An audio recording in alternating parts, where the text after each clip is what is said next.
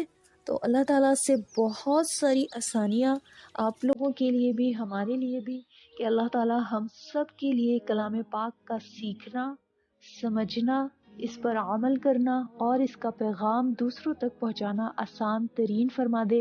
اللہ تعالیٰ آپ کی ہماری کوششوں کو قبول فرمائے۔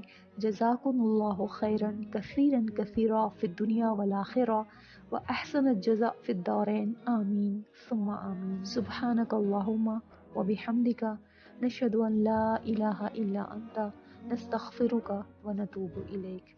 السلام علیکم ورحمۃ اللہ وبرکاتہ۔